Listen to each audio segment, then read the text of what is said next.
Magandang umaga po sa ating lahat. Ngayon ay araw po ulit ng linggo, pumasok po tayo sa kanyang tahanan. 4th anniversary po ng church po namin, kaya nandito po ako sa labas.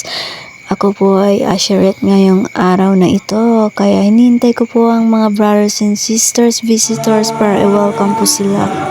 Habang nandito ako sa labas ay napansin kong bumubuhos pa rin ng ulan at ito'y umuulan ng pagpapala, kaya nakakatuwang pagmasdan pa rin.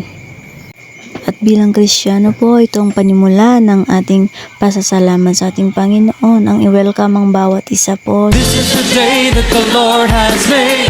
I will rejoice and be glad in it. Oh, this is the day that the Lord has made. I will rejoice and be glad in it. Rejoice in the Lord.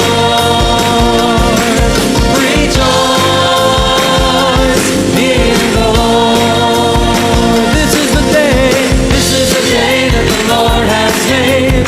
I will rejoice and be glad in it. Oh, this is the day that the Lord has made.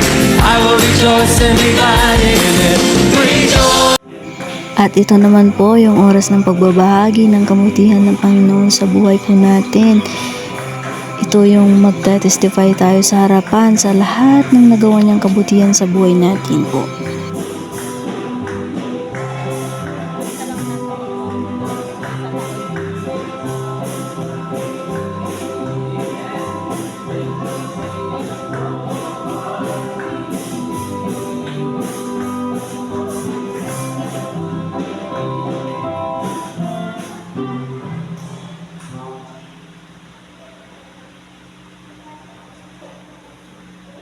Mga bigat sa iyo amin, nabagsak.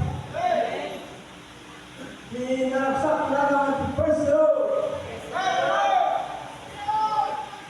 Yang anak mo, nabagsak sa umayang, nabagsilpi si Balay, o ay no, pagkinsin po na home. Important yung nabagsak, nakamay tayo, nabagsilpi po na tayo.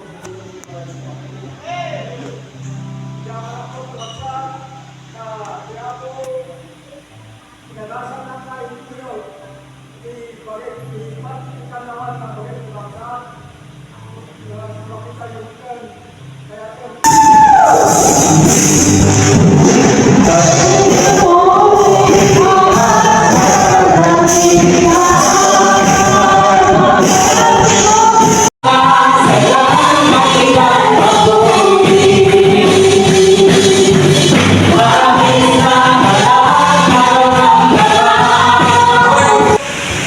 once you are set on fire, we set others on fire for Jesus intentionally.